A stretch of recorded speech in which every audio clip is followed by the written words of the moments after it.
Taxes are the only certainty. Well, 20% of people of society.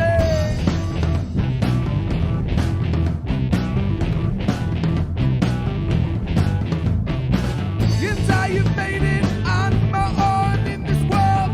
Well, not to take care of time around a 2-year-old.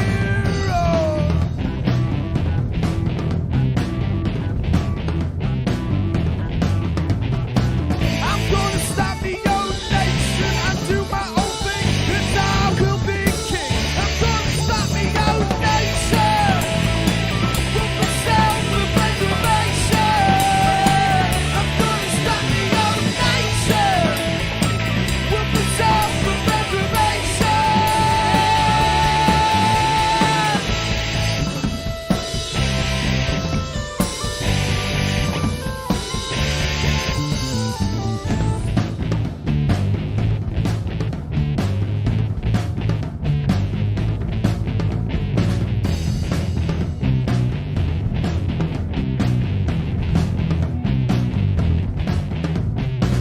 Well, let me talk a bit about the weather.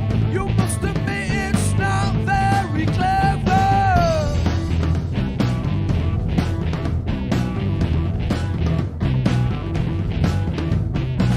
Don't get me wrong, it's not an anti-British song.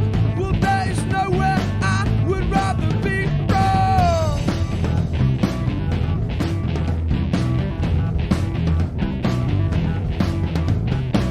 I'm gonna start my own nation and do my own thing, and I will be king. I'm gonna start my own nation with the self-preservation.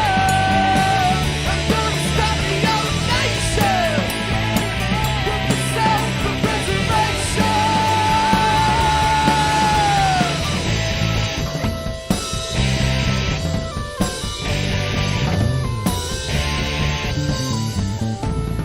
There are just a few things that I would like to say about the UK and how I think it has gone astray.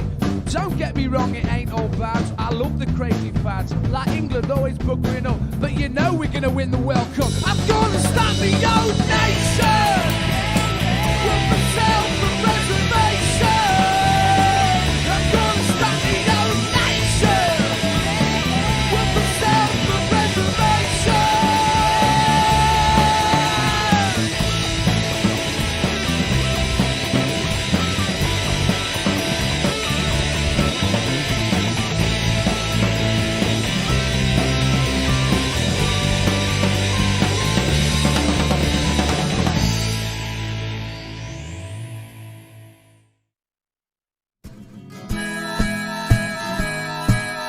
Keep the red flag flying here.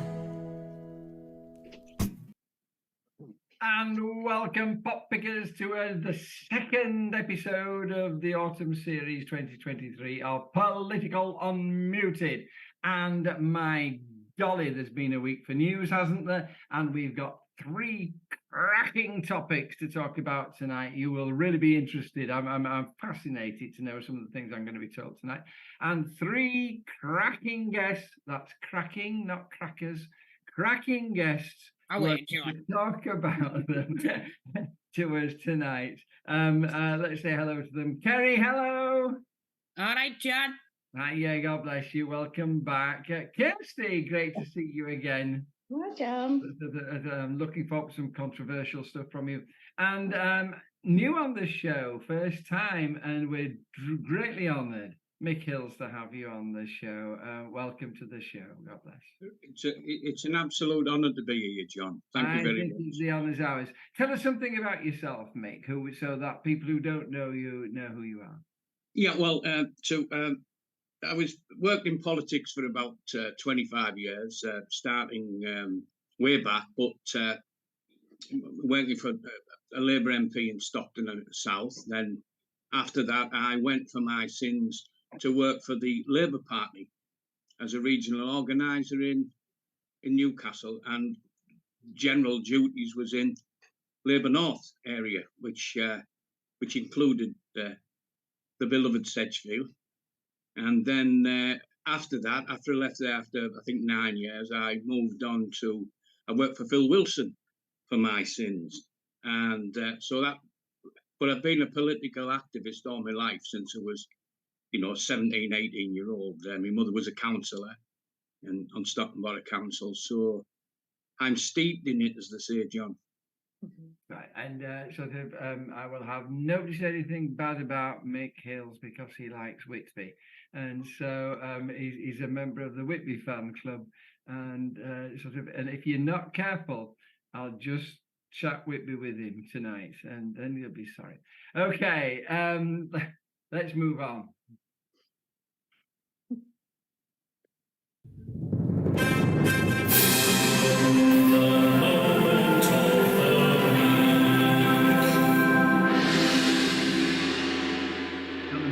Week is when I ask my guests, is there anything in the news that we're not talking about tonight in the last week's news which has sort of struck home to you, which has struck you as being important? And Kerry, let's start with you. Sort of what was your moment of the week? Well, my trade union Unite have actually recently launched a campaign about Save Our Steel.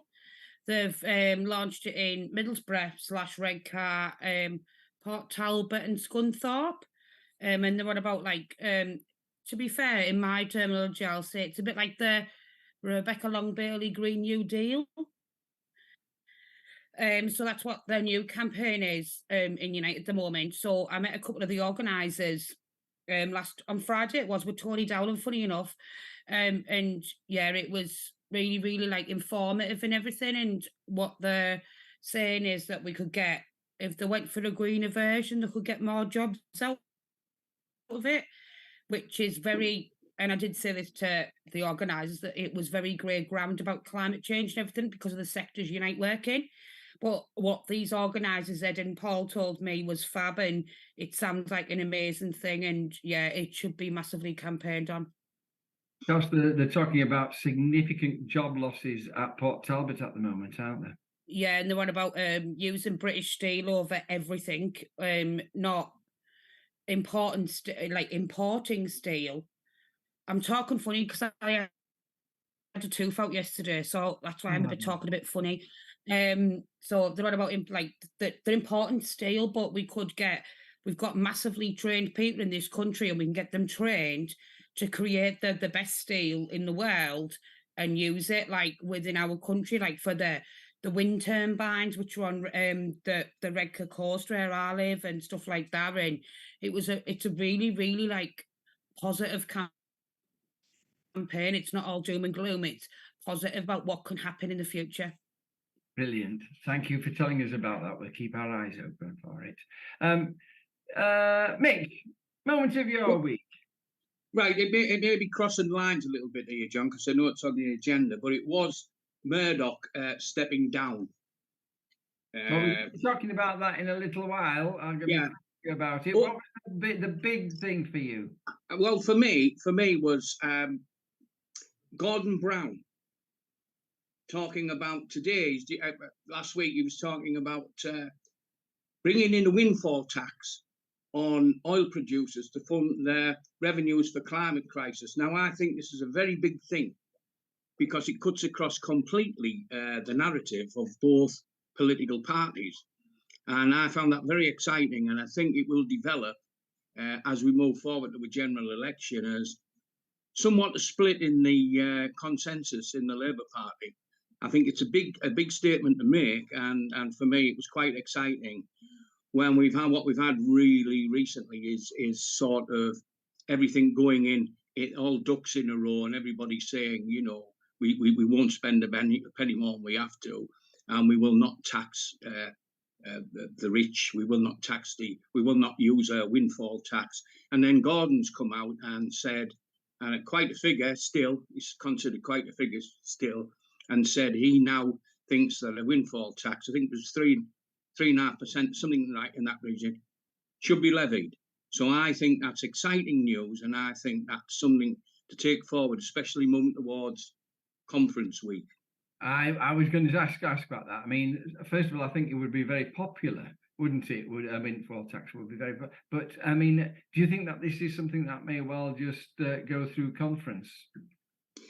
Well, from what I can see today, there was something I read today about Labour stopping debate at conference on Brexit, on electoral reform, and on the two-child benefit ruling, which they don't want to discuss at conference, or so they say.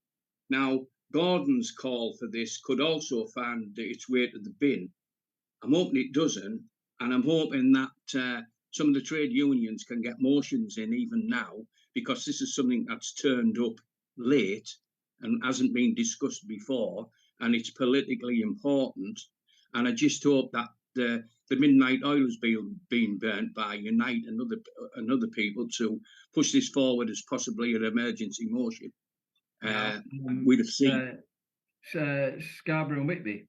We sent a motion to conference last week on energy, with a whole set of requests for energy. And we got a thing back saying that, yes, there's going to be a motion composited on energy. And it strikes me that it may well end up in that. The notion of a windfall tax may well end up in that. So it'll be very interesting to see what happens. God bless you, mate. Thank you for that spot on moment of the week.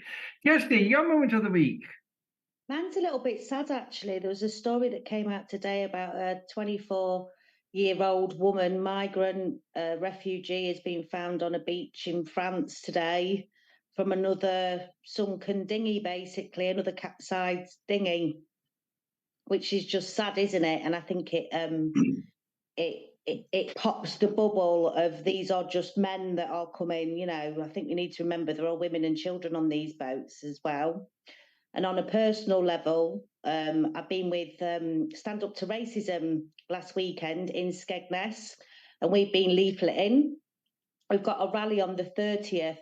Can I plug this? At Chatsworth Hotel in Skegness on North Parade from 12 noon, where we're expecting far-right Nazis and racists, basically. I know it's a harsh word, we don't like to use it, but that's what they are going to turn up at a hotel there to harass and cause alarm to the refugees that are there. So we are doing a wall of protection for them again. We've been really really busy with it. We've got Save Scampton project our end, because we're expecting a refugee camp at the old RAF base. It's such a weird thing, my end at the minute, that we've got this Save Scampton initiative, which is meant to be for historical reasons, which is backed by our current parachuted in Labour leader, who is Hamish Falconer, is supporting that movement. But last week, the Save Scampton group were actually presented with the flag from far-right fascists. So we've got a real weird dichotomy going on our end, where we've got Labour in bed with a group who are also in bed with far-right fascists. But on Saturday, we actually ran into, he calls himself the commander of Lincolnshire. He calls himself the commander of Lincolnshire. You can look him up, who was actually in Skegness on Saturday, being really violent and abusive to us as we were handing out leaflets, but we managed to chase him off. I feel quite proud. We managed to chase off the master race at the weekend, and he did run off. So yeah, if anybody can get that way, Skegness on the 30th from 12 o'clock, Chatsworth Hotel. We'll be doing a wall of protection for refugees in Skegness. Thank you so much for that, Kirsty. It's just so important. My heart breaks these immigrants. And I feel I ought to give that more emphasis than I'm doing, but I'm going to move on because we got some really good. Because we ask listeners to say their moments of the week. Neil Terry said his moment of the week was photographing a model of the Titanic. Not a train. It went down well. It went down well, he said. Laura Daly is seeing all the billboards for the Old Oak. Now, the Old Oak, if you're listening, is a film by Ken Loach, and a whole load of my friends have been in it, and Laura Daly is one of them. And they had the gala opening of it, didn't they, the other day? And I was so jealous as well. I got to meet Ken in the summer down in Gloucester. I went to a festival and Ken was there, and he's lovely. He's so lovely. I felt really privileged. I got a 5-10 minute conversation with him. He's just lovely. I think he's obviously got a real touch because he manages to get the best out of just ordinary people. Then Neil Terry and Jane Strange, Manchester buses, which we could have gone on actually, starting the new B-line. You got to make a beeline for the new buses. It's wonderful, and oh golly, we hope that works. Jacqueline Hemming's moment of the week was seeing Kirsty on the Andrew Marr show. I went on a rant. I was furious. Talking about the way women get treated by the justice system. I think she's going to hear it all again, as far as I can be. Oh, thank you, Jackie. And that's about it. Neil mentions the ASLEF strike. Anthony Riley, the infuriating decision to scrap home energy efficiency tax course. In fact, I got some stuff on this show. I didn't know about that. Thank you, Anthony, for telling us about that. And there we go. Okay, time to move on. Thank you for everybody for those moments of the week. Now it's time for the big story. And of course, I'll forgive him, but Mick has really spilled what the big story is this week. It's the resignation of Murdoch. And I was quite surprised, but this is the big story. Mick, before I ask you the question, is it all that big?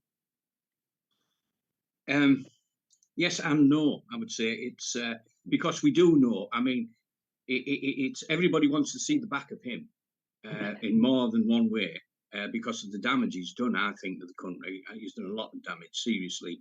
But we do know, don't we, that the people coming behind him are going to be just as bad. But he's had the most influence in the way people think now since the mid-60s.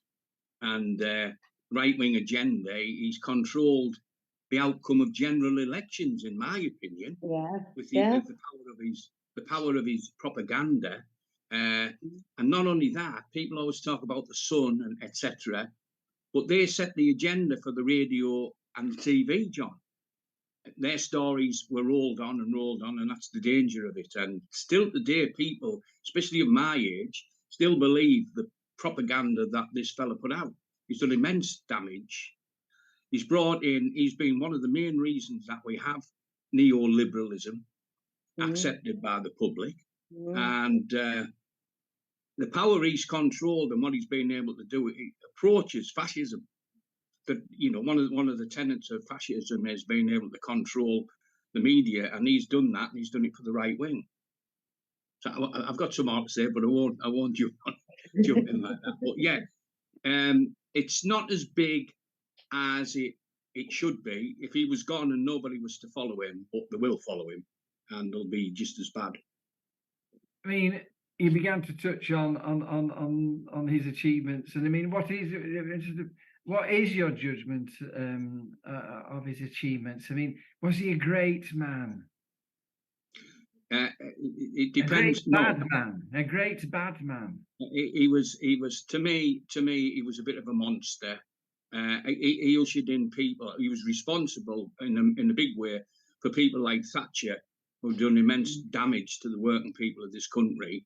And of course, he's backed everybody of that sort of ilk since. So, in one respect, he's achieved what he's wanted to achieve. So I suppose you could say he has been a big achiever on the right wing, but what he's done is damage. A great man? No, not a great man. He's a man who's had the backing of the establishment, and that's helped him to do what he's done. On the sporting side of things, you see what he's done with cricket. That's a different thing altogether, and things like that on sport. But I discount that. It's what he's done politically. That's made him notorious rather than great. He's a notorious. I'm looking for a word to describe a person like that. Notorious, I think, is it. Malcolm X said, didn't he? He said the press is very powerful. He said it can make the guilty innocent and make the innocent look guilty. And I think Murdoch's done that, and he's done that recently as well, as we all know, with the vilification of Jeremy and people like that. So I would say he's a villain, John. I mean, he's had some disasters, hasn't he? Some major scandals in his time. News of the World, of course, which had to go out of business because of the phone hacking, etc. And that is still going on. I believe the case is still going on. So I suppose we better be a bit careful what we say. But yeah, he's had some disasters like that. But he's come through. What I was reading was that they were saying that the reason he's gone now is that he's facing a $2 billion lawsuit from Smartmatic. This is after losing the Dominion case about the American election, where it was it 800 million he had to pay them. Now he's facing a $2 billion lawsuit, and that this is why he's gone, so he doesn't have to give judgment to that. Yeah, I think that's right. A lot behind this. It will come out, but it's amazing the powerful people that's gone against him, isn't it? And he's lost that case in America. He looks like losing this case, so it could be a matter that his business empire will take a battering from this, and let's hope that's the case, John. But it certainly looks like there's something in the background that's made him do this now. Besides the thing that he's 96 as 7-year-old, 92 is he? 92. 92, yes. 92. So there's that. But yeah, I think it's what's in the background. Blair famously had him as the sort of the absent member of his shadow cabinet. I mean, what kind of influence do you think that he's had on British politicians? I mean, you were in a position to see one way or the other there. Massively, I think, massively. Now it's interesting. There's something once that we were down doing something in London, and Blair was there, and there was something in the paper that morning. It was a Murdoch paper, which really infuriated me. And I went across to him and I said, "Have you seen this in the newspaper, Prime Minister?" Because and he said to me, he said, "Oh, don't worry about that. It's all froth." Now that was his attitude. That he actually, whether he meant that, I don't know. But I think he had a lot of it, particularly later on in Blair's premiership. I think he had an influence then. Early on, he backed him. He went late and he backed Labour, didn't he? 97, because he could see which way the wind was blowing and the tide was flowing. But it was the sun that did it. It was the sun that did it. It was the sun that did it. Sun that won it. Won it? Was it? That was the headline. The sun that won it. Won it.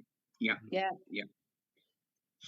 But I think when you look at it, he backed the Iraq War to the hilt. So that was the influence he had. He backed his papers backed the Iraq War, and it turned public opinion. They really had people believing the propaganda that they put out about they had arms there, that they had weapons of mass destruction, which they could launch in 45 minutes, which has all turned out to be absolute tripe. But this was the line they were pushing, and also the stuff behind the scenes about what was happening in Iraq with the leadership.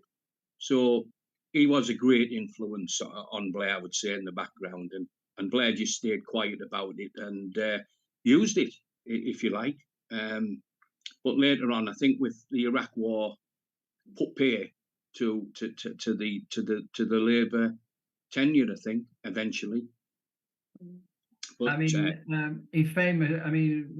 Ed Miliband famously declared that he wasn't frightened of Murdoch. He wasn't going to kowtow to Murdoch, and I think he lived to regret that statement. I think that the press really just went after him. Thanks so much, Kirsty. What would you say is Murdoch's legacy, and what can we expect now? He's stepping down. Well, by the looks of it, his son's ready and waiting to be taken over, isn't it? His eldest son, and apparently this guy's just as ruthless as his dad, if not more so, according to the press. More right wing, they say.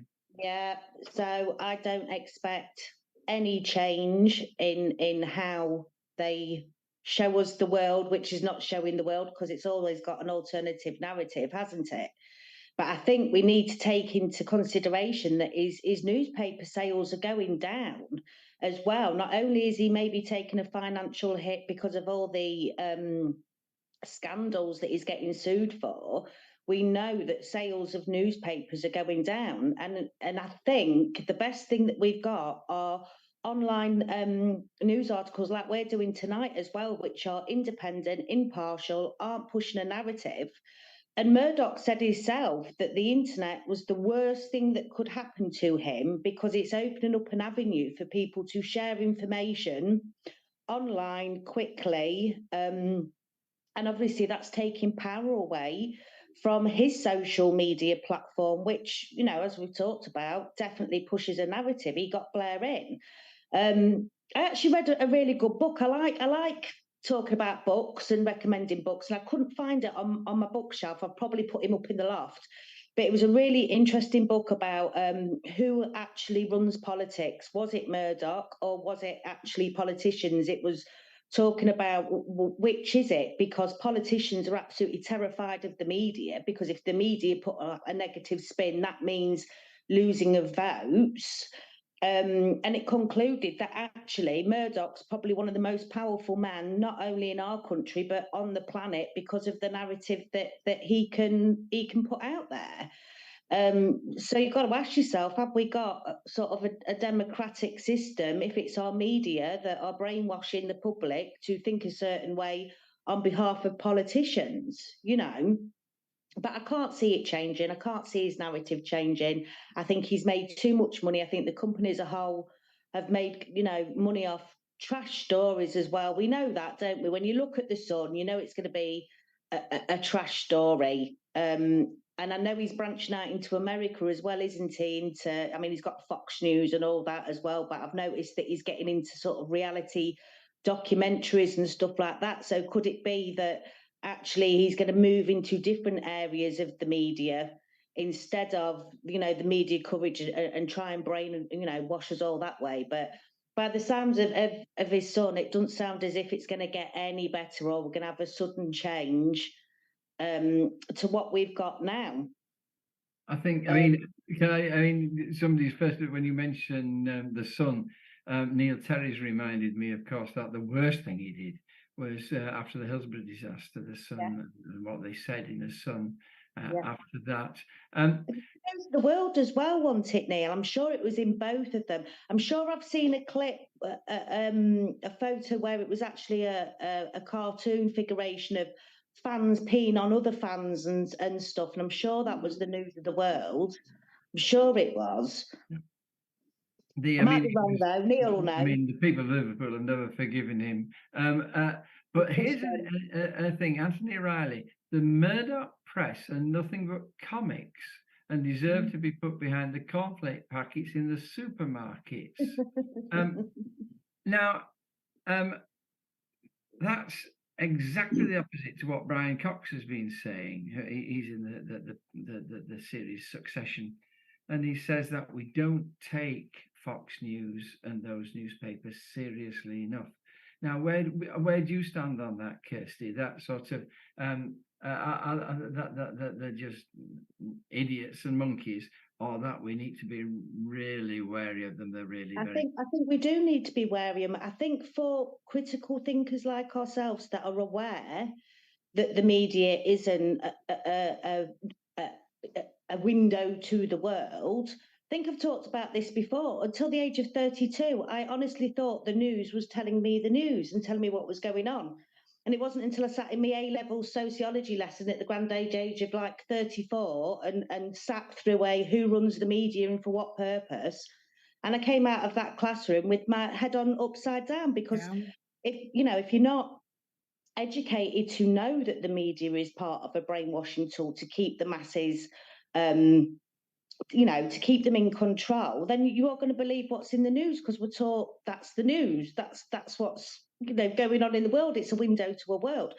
And we unfortunately have people that aren't as educated that still believe this, still buy the Sun or the Fail, on the worst side of it, and believe that is the true story, and then they parrot it as if it's fact, when we know it's not fact. As an online activist, I see it all the time, where they get onto news articles and they just parrot the headline that they've seen in the newspaper that day, and it's got to be true because I read it in the Sun. When you ask them where they've heard it from. So just briefly, yeah, we should worry. I mean, it's talking about his legacy, but going forward, you've got to hope that sort of the power of these media moguls may be reduced. Sort of somebody saying that it's no accident that the right are taking over Twitter and social media algorithms that are already restricting their I mean, they fear that that social media will be even more controlled by the right than the newspapers. Definitely. You can see it just in sort of community standards of what they see as a breach in a community standard and what's not a breach in a community standard. And it boggles my mind sometimes of what content is allowed and what content isn't. And I think there's definitely something in there that it is to push right-wing narratives of what the establishment want us to believe. God bless you. Kerry, this problem of a media which doesn't tell us the news, which just basically indoctrinates us into their way of thinking. What would a socialist say was the solution to this? Find us a way out of here. Well, they wouldn't be whipped by the right-wing agenda, would they, technically? Or there wouldn't be giving donations to the Tory party. The Tory party wouldn't be doing whatever, like the right wing of the Tory party. I mean, you look at what I remember articles when I was like a kid in 1998 when Princess Diana died, the news of the world and the photographs they had of Princess Diana and she'd literally just died. Look what they've done about Millie Dowler and the phone hacking. They've got no morals in any way, shape, or form. But it's ironic that these individuals, I mean, I was going to mention Succession, funny enough, because isn't that a bit based on Murdoch with Brian Cox and that? Because I've watched it all, and his character's a bit of an arrogant prick as well. Oh, sorry, John, I shouldn't swear, sorry. And I think that it's literally they're getting the people who support the right-wing agenda, such as the Fail, and I'll call them the Moon because I can't even say the name, and the Old News of the World, are very wealthy people that support the right wing support them, they make massive donations. It's literally as though my only theology I could put off is I have like this vision in my head. You get some like journalists, like, I mean, I've had abuse off the Sun for speaking about universal credit. Well, the Moon, sorry, I shouldn't say the Sun. The Moon, I had abuse of being a universal credit claimant through that drivel. And I think the only way I can assume it in my head is though you've got someone like Kirsty said, I wouldn't use an educated who just believes everything that they read on in the Sun or listen to BBC News at 6 o'clock every night of the week. And it's literally, you've got the right wing agenda press with a shovel ramming it down the throat. But Kirsty, so I mean, what my are you mum even going- believed something in the what are you going Daily to do Mail. to stop this? Yeah. What are you going to do to stop that? That's what I'm interested I in. think that the right way, the media should be brought into some more better control, not to suit the agenda of the people who are currently in power. The reason that the Daily, Phil, and the Moon liked Warmonger Blair is because it suited their agenda and he suited their agenda. I think it was Owen Jones this week who said, I think Murdoch internationally owns 172 newspapers or media outlets internationally. So when it comes to the Iraq war and everything like that, this was an international, massively scale thing. So everyone believed their ideology, and that's what promoted even more the Iraq war.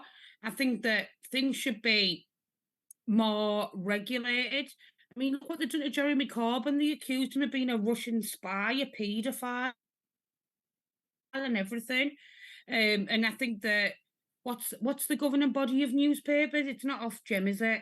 The Independent Press Association. It's another organisation. I think that there should be more regulation around the I press mean, because it's made up of newspaper men. shit really had like a harvest of it.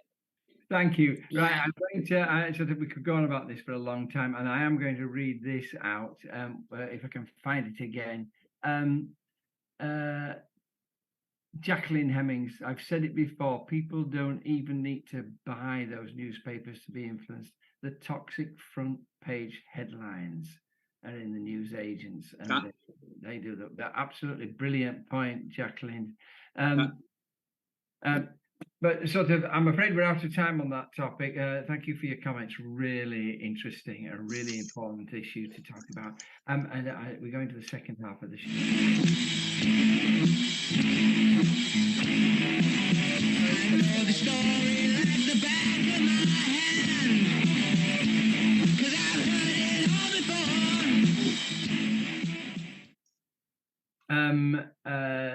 Some smashing comments. Thank you for your comments, everybody. So our second topic today is on British justice and just how just British justice is.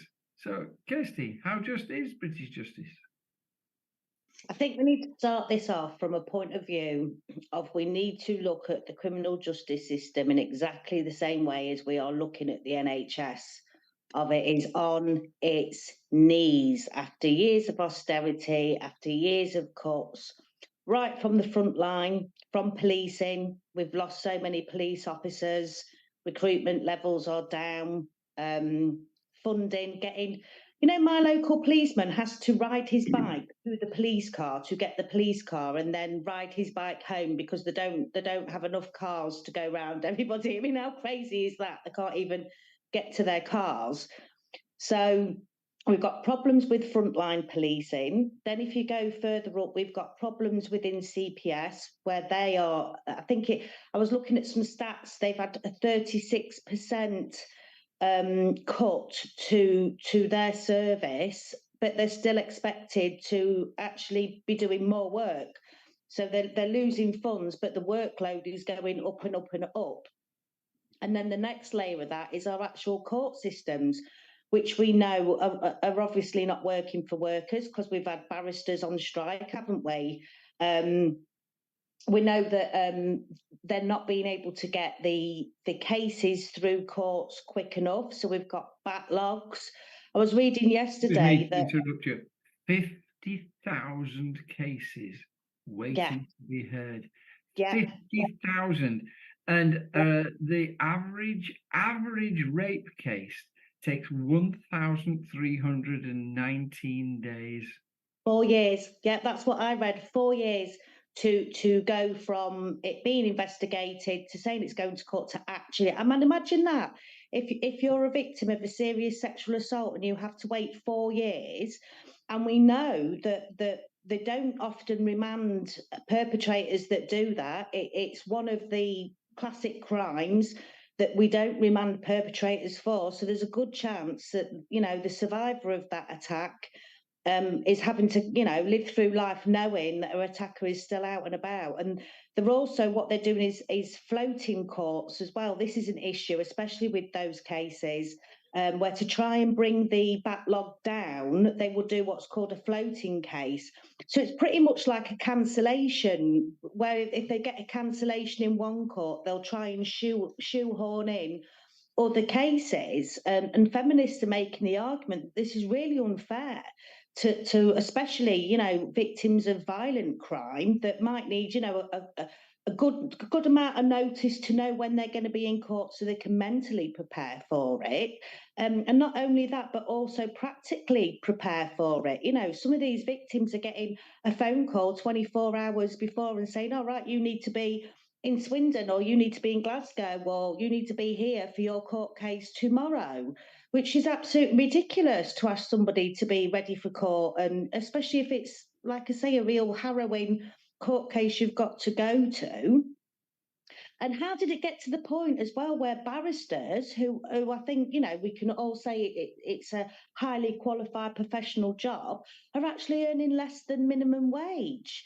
And that's again through cuts to legal aid as well. Just trying to get a solicitor which will actually take on legal aid cases is like trying to find rocking horse shit. Sorry, John. It's like trying to find rocking horse turds, apparently. Actually, solicitors that are willing to take on, because there's backlogs in how that fund is being paid to them, because the government can't get the, you know, the backsides in order just to even pay for these people.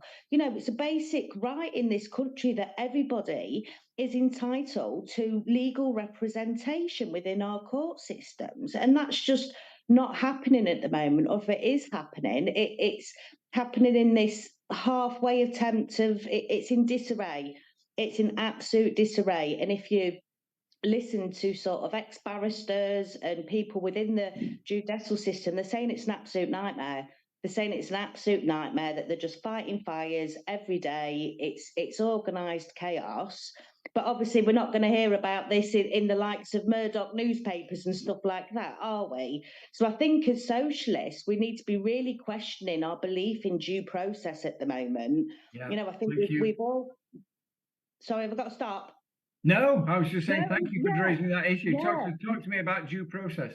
Yeah, well, we have to question due process. We have this faith that we can believe in our criminal justice system and due process will go correctly, and, you know, people will be found guilty or innocent until proven guilty and stuff.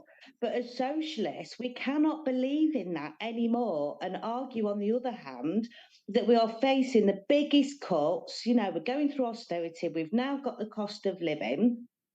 This system is bleeding as much as all our other systems, from education, healthcare. You know, we've got the biggest strikes going on because of the cost of living crisis is out of control, and that's what's happening within our judicial system as well. It's bleeding as well, and that's got to be worrying for everybody. I mean, I suppose if you're a criminal, it's a good thing, isn't it? You know, if you're a criminal, then you're all right, because the chances of you getting caught...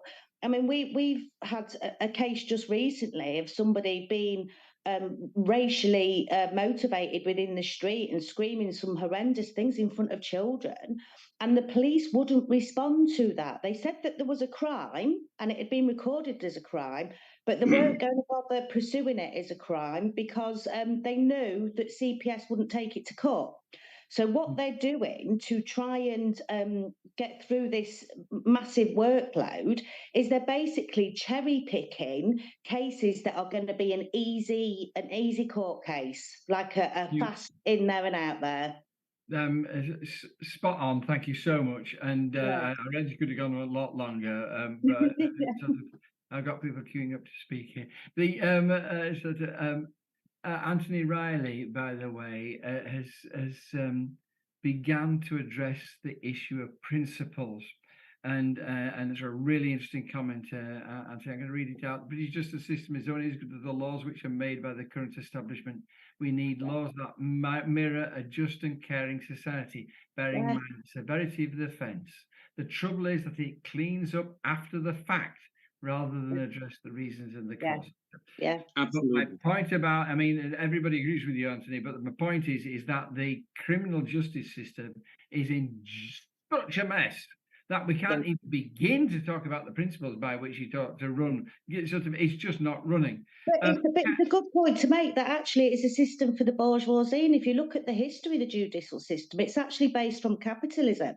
It's based from protecting naval ships from being robbed back in the day. You know, everything about our Right. court system, from standing in the dock and getting bailed, it all links back to It's about maritime. protecting property rather than Yes, and yes, people. the people. And Exactly.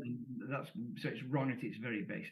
Kerry, I mean, we've been talking about the foul ups in the judicial system. How much are the police to blame? I don't blame the police. I blame societal values now. You look at the decline in like social morals and values since 2010. All the public services have been cut. There's nowhere for kids to go. Everyone. I mean, I live. I don't know why I'm whispering because no one can hear me in my house. But I live in a proper rough part of Middlesbrough or Redcar in Cleveland. Kids these days have got no respect for their elders or the police. And I do blame it a lot on society values and morals now. I've had the police here a couple of times in the last couple of months, and I actually genuinely feel sorry for them. You're getting like I don't believe you get, which in any organisation, you get a few rotten eggs. And I think that the police get blamed for far too much. And I think that the hierarchy put these things in place, like where I live's mad on motorbikes, but Cleveland Police have got a no chase policy. So people go mad about motorbikes. So people in like where I'm from, like, oh, but the police don't do anything about it. Yeah, because Cleveland Police have got a no chase policy. They're massively overstretched, they're massively underfunded. And I think a lot of people currently in society have got no morals and values that I was brought up with. Do you Very think briefly, that's no, sorry, Kirsty, because we're really running out of time. Kerry, just one thing. I take what you say, and I agree. I have family members who are in the police, but there's been some massive foul-ups just recently. Sort of. I totally understand that. I think that though, I think that some people have had the job go to their head and they act big con. But I won't say the word I was going to use. I'm being polite, John. Big con. Like some people get like this ego. I'm a policeman. I can do whatever. Yeah, you get them moron ones, but them moron ones are massively diluted by the good ones. But it's like you get the bad nitpicks in every organisation, and the bad ones are amplified out there all the time. I'm delighted to hear you say that. It's a wonderful point of view. Mick, very briefly, what would the solution to the justice system be? As socialists, this is as we've seen. We could discuss this till midnight. I know. But basically, what we've got here is a country. Just jotted it down here. A country and people are the victim of a system that's run by people who are not interested in really protecting society. They've neglected it. It's all part of this neoliberalism, I would say, or that type of political approach. The fact they're not bothered about people in the street. As you said, that the law, to these people who run this country, the law is there to protect them and what they possess. They don't care. It's been underfunded for years. That's one, as all the other systems have. If a socialist government came into power, they would have to immediately have a massive review, which would probably take a year to get through because there's that many problems with the system that it would take that long to really get to the bottom of what's happening. A good socialist government would first of all make sure that the causes of crime were challenged, which is a good society. You don't get crime. Crime, it's proven fact that you only get crime where you've got hardship, unless it's white-collar crime. You only get crime in areas where there's hardship, etc., etc. And they would firstly have to improve that. They would firstly have to bring in laws that tackle the causes of crime. That's only part of it. The rest of it is what's wrong with it? Well, everything. It's underinvested in. Look at the educational side of it. 7% of people go to private schools. 85% of 90% of people run the system of law. And that is partly what's wrong with it. That needs to be tackled. That getting people from the working classes into law must be a normal thing, not an unusual thing as it is now. Oh, my son's a solicitor. Oh, well, no, we've got to start to address that. There's that many avenues, but funding is the first one. And looking at crime from the point of view of reducing it in all areas, which, as I said, which is a good society, and then good policing, and having enough police. And by the way, there in itself, you have a great problem. You've read about the Met. You've read about what's going wrong in policing terms. The police themselves know the answer to this, and a lot of them are afraid. I think they don't want to speak out. You know, to what is the answer to getting a good police force set up. Massive job, John, and it's probably one of the biggest challenges we've had in a century. Thank you so much. Some brilliant comments coming through. And they've so fast they've disappeared off the bottom. Just have a look at the comments, people. The Neil Terry challenges what you were saying, Kirsty. He says this legal system is largely based on the French legal system that came from William the Conqueror. I'm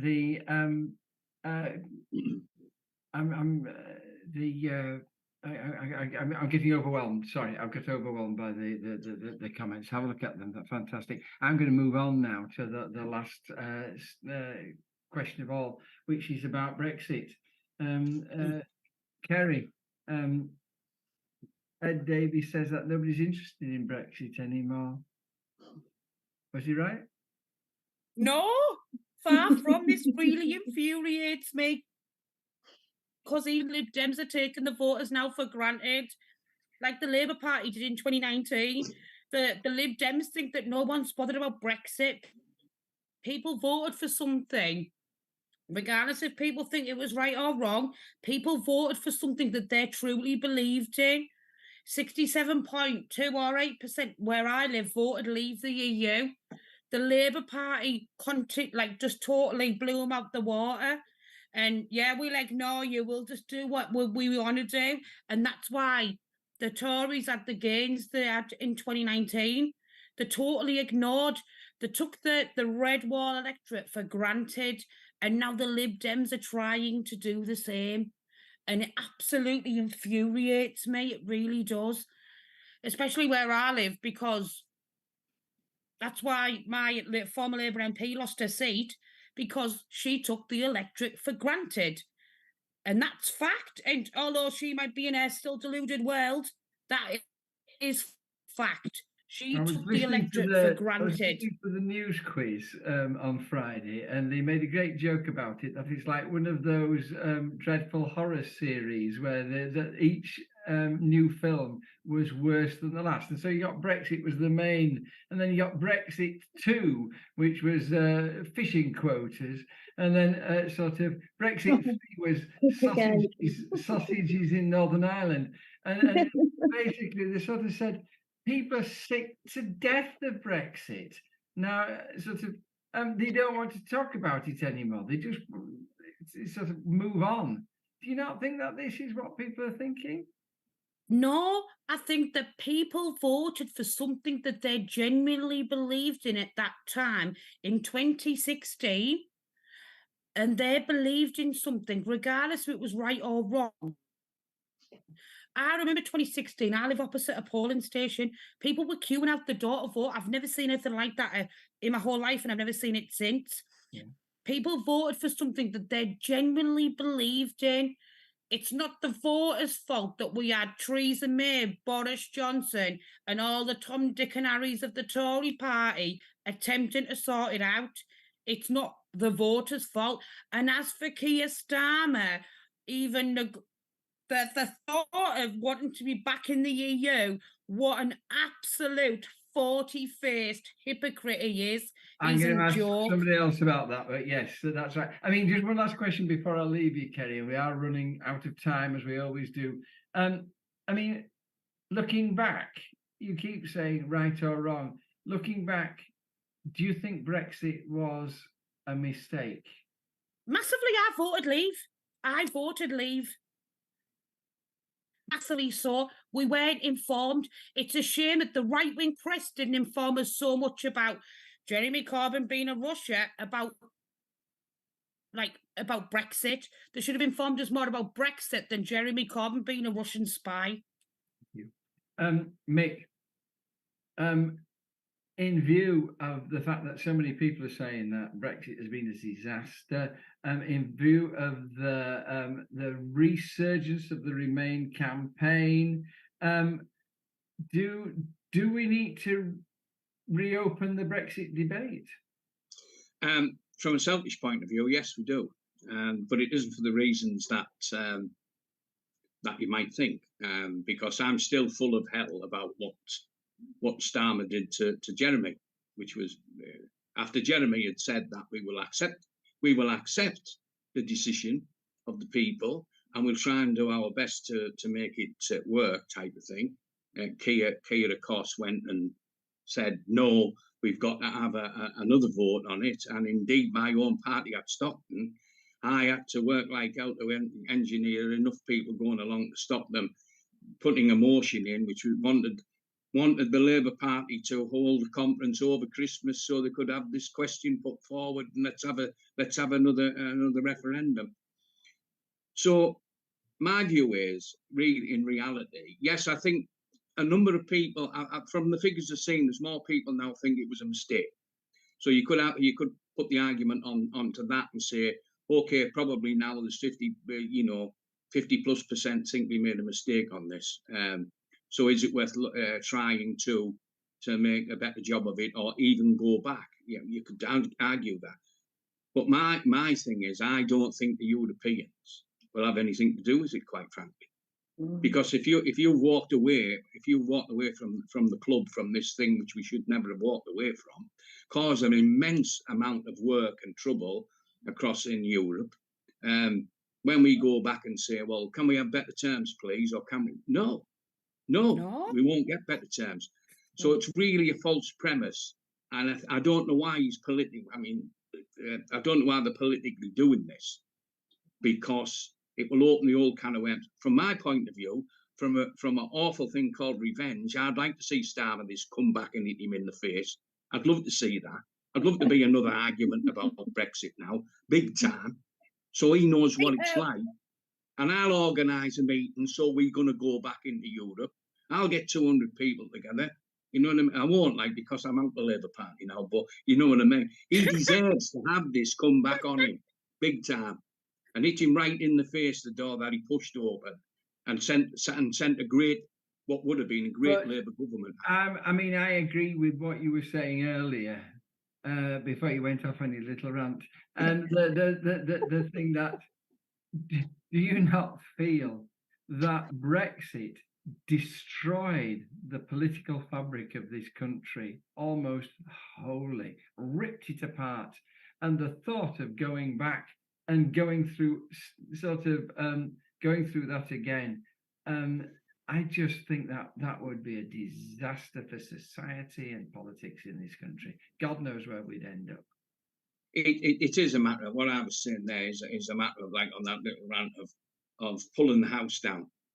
Yes, it could be. But what you have to seriously consider, and again, the press won't do this, is what the repercussions are going to be of staying out of Europe. Because I'm quite sure that they're going to be disastrous. And then what happens then? Do we say in 2 years' time or 3 years' time, when the country's been reduced to almost third world status, should we go back? I don't think the Europeans will let us back. But what are we going to do? It has to be looked at very seriously, because it's having very damaging effects on the country's trade. and everything else. I was just reading something I was saying there. They've done a survey on visitors coming to this country. Did anybody see it today? And they said Britain's awful. It's grotty. You said you go to these nice places like we've just been talking about Lilo before we come on, John. Beautiful. You actually drive down the street in the real world, and the visitors to this country are saying this country is going down the nick that fast. It's unbelievable. And a lot of that is to do with Brexit. Right, thank you, Nick. I'm going to stop you straight away there because you've got 2 minutes, Kirsty. And as both Kerry and Mick have said, Starmer has declared that if elected, he'll renegotiate Brexit. Good strategy, disastrous strategy. Has he messed? I think we can all accept that the voters were lied to. I feel really sorry for people that voted to leave because actually they didn't get what it said on the tin. And like you said, it was so divisive because it cut across left and right. It cut across social classes. You know, it was really divisive at the time. However, you cannot polish a turd, sorry to say it, and Brexit from start to finish has just been one disaster after another disaster. And I think it was kind of intentional now. Now I sit back and look at it, I think it was intentional to act as a smokescreen for all the other austerities and cuts that they were pushing through as a little bit of a distraction tactic for it. Whether or not Starmer should be bringing it up, I don't know. It was political suicide at the time in 2019, wasn't it? You know, my local councillor did an article in the paper and she might as well have just signed her own loss because it was such a divisive subject.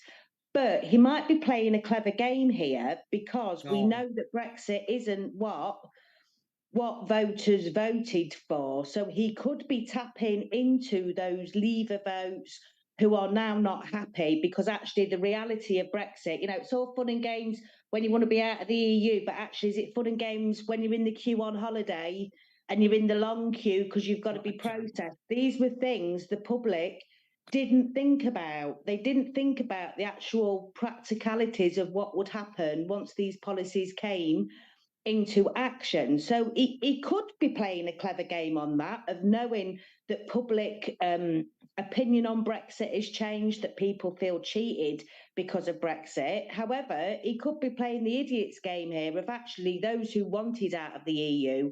They were a force to be reckoned with at the time. Can you remember? I mean, just debating with them online, they were out, you know, they were really adamant they wanted to get out of the EU and it'd be brilliant and we'd have the fields of dreams and all that other nonsense we were sold.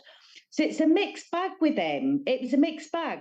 But, you know, I'd like to see him fall on his face. You know, I think they're going to pay at the ballots as it is. He's going to pay at the ballots anyway, from disgruntled Corbynites like myself, you know, other socialists that can see he's moving further and further to the right to encompass these Tory voters, you know. So I think he's going to pay at the ballots, and this could be the icing on the cake for him. He's But it depends how patronising the public electorate feel. again. Thank Second, you. Terry. Thank He's you. patronising the electorate, especially in the red wall areas. Yeah, He's well, this is absolutely it. patronising them yet again. Yeah, well, Thank that's you. the thing, isn't it? Yeah. I told you, didn't I, Mick? They won't shut up eventually.